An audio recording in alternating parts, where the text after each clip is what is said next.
Man, y'all know what it is, man. It's your boy Chezzy Boy, man, checking in with the GOAT of the Carolinas, man. When it comes to making that Carolina sound, this guy right here, man, he has created the sound for us, man. You can't mention producing in the Carolinas without mentioning Krazyfigz, K-Figz, however you want to call it. He is. What it do, my brother? What it do, Chezzy, man? Appreciate you, man. It's an honor to have you here, man, doing this, man. I really appreciate it. That's what's up, man. A lot of people, they can't, speak about Carolina producing without speaking on your name, man. You don't work with a lot of great people. Let the people know, how long you've been doing this and how you get started. Oh, man, I've been doing this for heavy since about 2006, 07. The way I got started, man, I always played music. My family is musical. My mom sang, my dad sang. Grew up in the church playing keys, and I just really transferred playing into producing. Somebody that inspired me to produce was Chris Key. He's son of John P. Key, man. We hung out when we were young when I first moved from Florida, and he always told me, man, don't chase these gigs. He told me you need to learn how to produce music like Timbalands and the Teddy Rileys and all that. He really kind of inspired me to be a producer. Actually, Chris Key, man, shout out to him, man. That's my brother. Another thing that inspired me, man, was, I wanted to go to the NFL.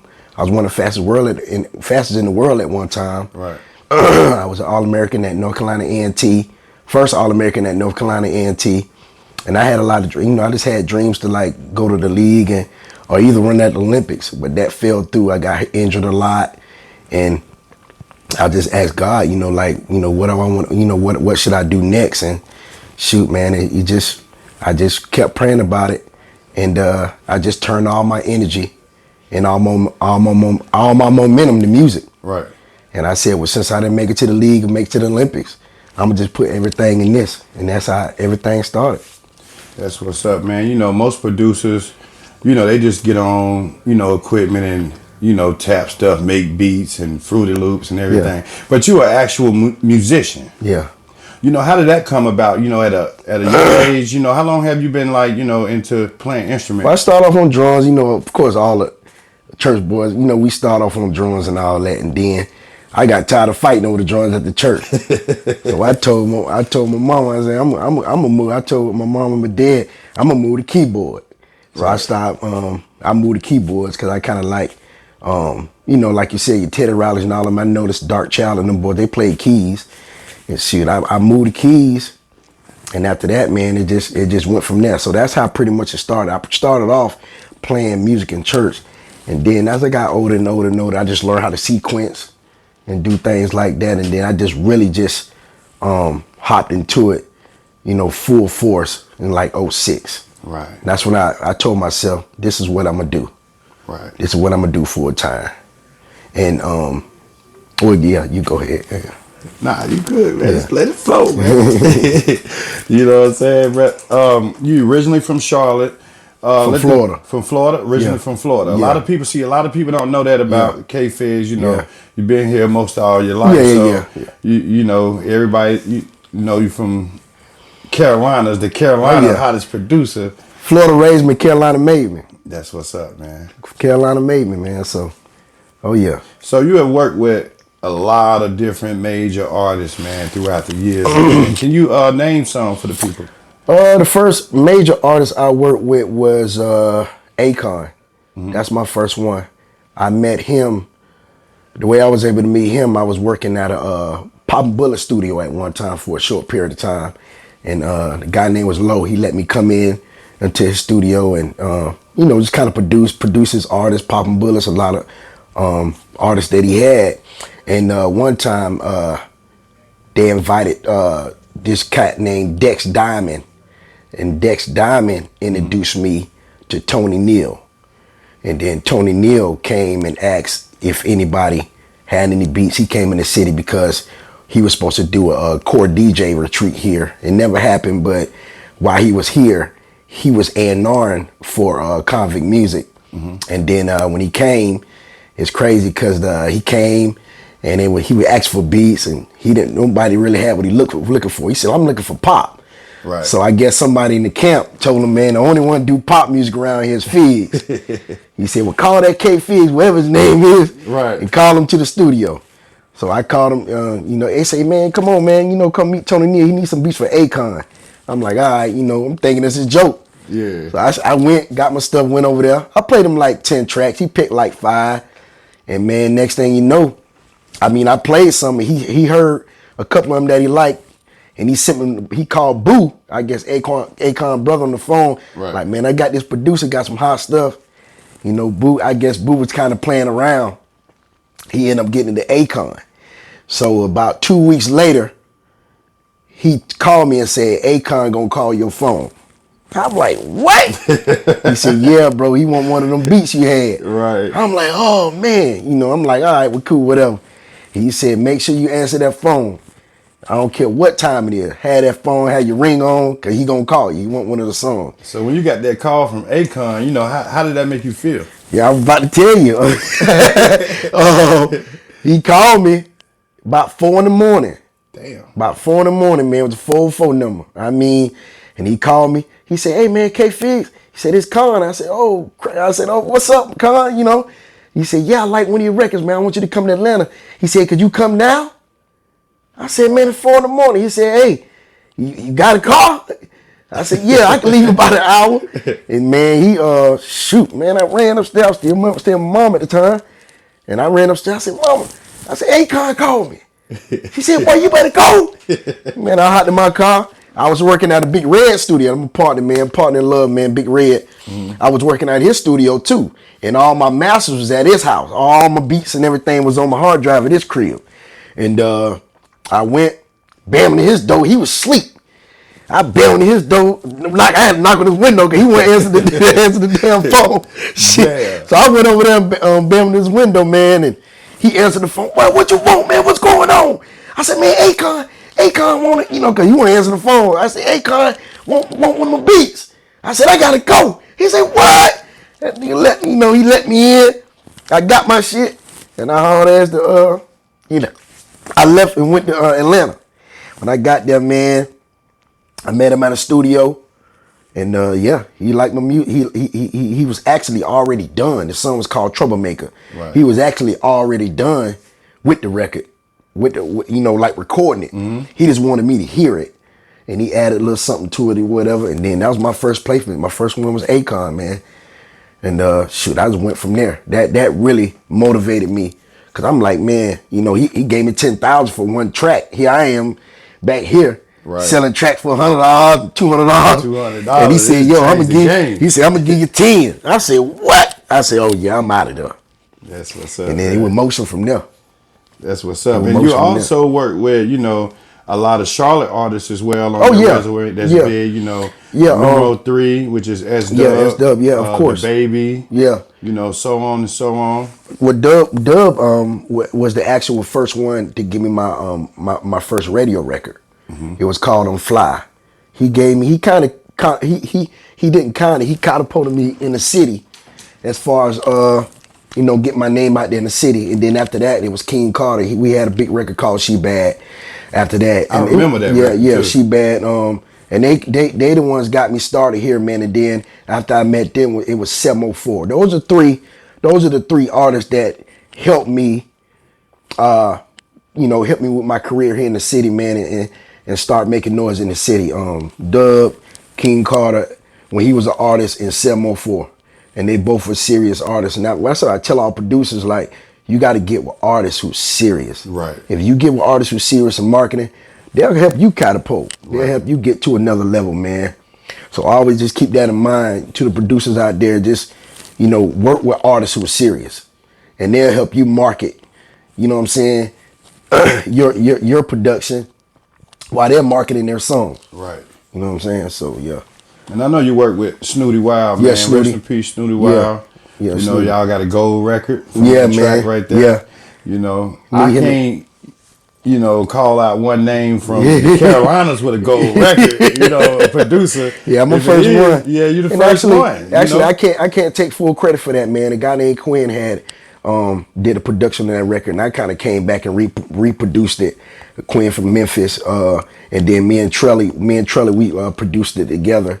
And man, all three of us got a goal on that record. So that was a co-pro for me. I didn't do it by myself. I had a team that did it with me.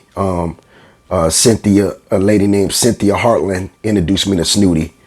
And then Dame introduced me, Hall of Fame Dame, shout out to Hall of Fame. Hall of Fame. When I was working with him, he introduced me to Cynthia, and then Cynthia introduced me to Snootie Wild. And then shoot, he already had the song. I just had to kind of come reproduce it.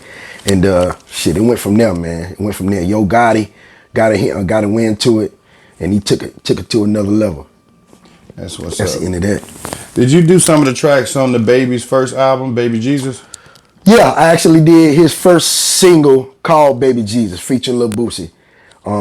I did that record with him, and yeah, he you know, DaBaby, man, he always been serious. Like when he first met me, I'm like, man, what this cat right here? You can't come here, you know, because you don't get that kind of bread, and not around here. You know, a lot of people don't pay me good money, but he came serious. He kind of came by himself. He knew what he wanted, and he was just trying to find his way. But he always been serious and been about his business, man. He always done good business, man. And I salute to him, man. You know, it was just crazy just to see him on TV. I think I was with my wife. We were in Charleston. We had took like a family vacation there. And I already knew he had blew up, but Right. when I seen him on TV, I was like, Whoa. damn, this dude started with me. Right. It was That's crazy. what I'm saying. And I kind of missed the boat on a lot of the early stuff, man. That's a long story. It was just timing. I was busy with my girl group V4, and he had reached out to me when I was in Cali, and I couldn't get to him. He said, man, I need some of that big shit, some big records, and I couldn't get to him at the time. And then I came back and I hit him. He was in Atlanta, and then he came back and hit me. He was in Atlanta, so we just never got around. By the time I looked around, the thing happened in Walmart. He was out of there. I said, damn. Go. But Go. we reconnected this year at a Lakers game, at Charlotte Hornets game. And shit, we done cut like 10 records together. So man, we supposed to have some good. Yeah. Oh shit. Yeah, this year. So we supposed to have. I got some big records on him, man. Hopefully everything work out. They come out. You know what I'm saying? He has his way of how he market and promote his songs, how he line up his stuff. So, you know, it was just a good to be able to get back with him, man, and kind of catch up on things, man. But yeah, man, some good stuff in the works with that. That's what's up. I actually have two favorite records of all time that you did. It's Chevy Riders. Oh yeah, Bonafide and Boss Pimp. Boss Pimp. Wow, That incredible. beat used to shake the fucking building. Yeah, we used to have to go against you. Right. And look, I used to be in the building. I used to be like, God damn, here And look, I needed that $1,000. Look, let me tell you something. We used to be, boy, we got Chezzy Boy tonight. But you know we used to try to, get that $1,000. Right. So we used to be like, man, we got Chezzy Boy tonight. We got who else? Who else is out there, man? Hot Face. Well, we used to be preparing to beat y'all for the money. and look, we doing the same thing. Cause soon as we'd be in there, y'all ain't came in the door yet. But then we see you, Boss Pimp. Boy, I'm like, man, god damn. Yeah. They won, dog. They won. Nah, you held down though. I said, boy, if y'all want no group, but Chezzy, eat y'all up. Bruh. Cause you was so aggressive with you. I mean, I liked your whole show, man. Man, your energy, I was always, taught to be a performer. Yeah, At an man. early age, I was a performer. Yeah, man. Entertainer. For sure. So, For sure, man. I missed them days, man. Ain't nothing like it. Yeah, Ain't man. nothing like it, man. The early 2000s. Oh yeah, boy. Studio 74. Hey man, days. that's what made us, man. That's what made us. That's what got us there, man. Then we took it to Atlanta. I went with Boss Pimp and Bonafide to Atlanta. They had one up there. I forgot the name of that club. My Club Miami, something like that. But I took Boss Pimp up there. He won in Atlanta, and T-Pain wanted to sign him. Man, it was crazy, man. That song there is still amazing to this day, man. Yeah, man.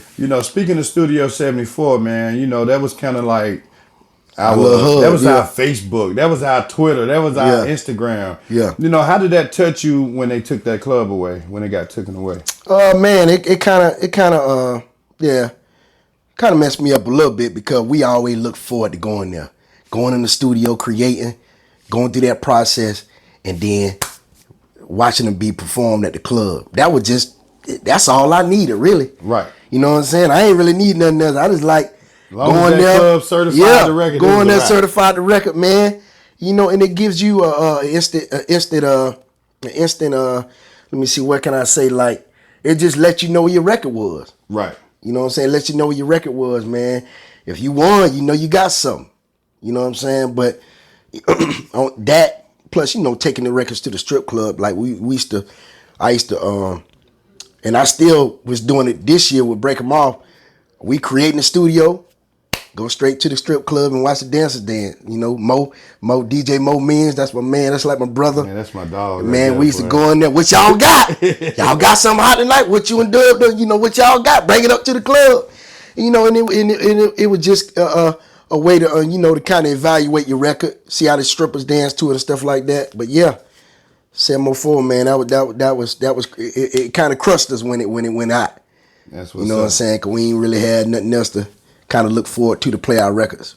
You have a record now that's going viral. I don't think you know it's going viral. Which one? Sweet Carolina by my little sister OG. Wow. I actually posted the record, the video a month ago. Okay. And it's continuously on my social media just going crazy. Right now my Instagram is over 90,000 views. What? Oh man, I ain't even know that. My Facebook is over. Hey man, we need to use some paperwork on that record. Hey. That shit has went mega viral. Nah, OG Rick, my sister, man, she came to me with that song, man. She sung it to me. I got on the keys, man, and we made magic. Yeah. We made magic, man. And I tried to tell her to get Anthony Hamilton on it. But I think it was her brother was trying to get Aham. Shout out to Anthony Hamilton, man. But he was trying to get her on it, but maybe if he he'll you know. You also work with Ed, right? Yeah. I just sent Ant a track. He said he loved it, so we gonna see what he put together on. I told him to go on and just do what he do. Yeah, I did a song with Dub. Actually introduced me to Ant. He the one. S Dub brought me Anthony Hamilton. He was the first one to bring me to my studio, and he worked on It's Gonna Pay Off. We did like a couple little records, but he did a record called It's Gonna Pay Off with S Dub. And that did pretty good. And Dub actually won 100,000 on the TV show with off that record. Song. Yeah, he did. Yeah, he did, man. And that was just crazy to see him on TV like that. I remember that show. No, it wasn't that show. It was okay. Was that the same show? Yeah, we woke up. It was on the news, and I told him, man, you better go, man. You better go do that. He said, nah. Dub said, nah, man. It's just gonna be another one of them. Cause you know a lot of people come to Charlotte with that bull, man, trying to get money out of people. And I said, nah, man, go ahead and, you know, do it. Shit, he went. He did it and won that thing. And won the whole thing. I said, whoa. Yeah, he won it. And then he took that song and, you know, he did the show with it and won. That's what's up, man. It was crazy. That was amazing, man. So, do you miss like the summer fests and the West fests and stuff like that? Yeah, I miss all that, man. I just miss the grind. Trying to get in, can't get in, trying to sneak in, stuff like that, man. Trying to get on the having show. Having my beat CDs, you know what I'm saying, my little cards to give to people. And that's one thing I did. I went to Atlanta. I went to Atlanta with me, King Carter, S Dub. We all went to Atlanta together. And I noticed that the producers in Atlanta, Chaos, couple of Short Dog, couple of other producers, Drummer Boy, they were marketing themselves like they were producers. They had their little cards, and they had them all over the club. Every club we went to, producers had flyers. Like, this is my resume. This is what I produce. Hit me on this line if you want to beat. So I took that, and I brought it back to Charlotte. Man. And it's funny because I printed up like 5,000 CDs, and I had all my stuff over East Mall. I just flooded the city with my. After I got the ACON, I just flooded the city with my flyers, producer flyers. And I remember Adolph. Shout out to Adolph Shaver. I went to 935 one night. He had a big party there. I put him on all the cars. He called me and said, "What would you do with all these flyers on my car, boy?" And then, you know, me and him got together a little bit on some stuff, man. And you know, I just miss them grind days, man. It ain't nothing like it, man. That process is just, coming up, man, and trying to make it. You know what I mean? Right. Trying to, stamp the city, man. And my whole goal was just to work with everybody. I kept my prices low, and I just wanted to work with everybody because I knew if I saturated, the money was gonna come. The motion was gonna happen anyway. See, I actually work with you spiritual without you even knowing. Because me and my cousin Cord, Fat Boy Fresh, you know what I'm saying? Yeah. We used to sit in my house and make beats all day. And we used to study you. Wow. We wasn't studying Master P. We wasn't studying nobody. We would study you. And the Cord would be like, nah, Fizz will do it like this.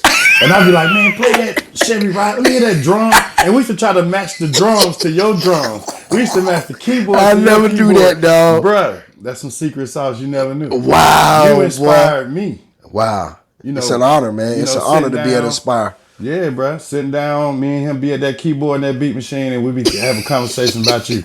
Oh, man. Cause crazy. Like, I appreciate it. Nah, you can't take that over there with Fizz and man. They ain't gonna like that. I be like, man, get the fuck out of here. So, damn, that's crazy, dog. I want to let you know, man, you inspire me. It's an honor to be able to inspire. It's an honor, man. I never take that for granted, man. You know what I'm saying? Because a lot of people want to be in my position, man, to be able to produce like that. And, so I'm just thankful. I just thank God, man, for it, man. And without him, man, without his grace, I wouldn't be where I'm at. That's what's up, man.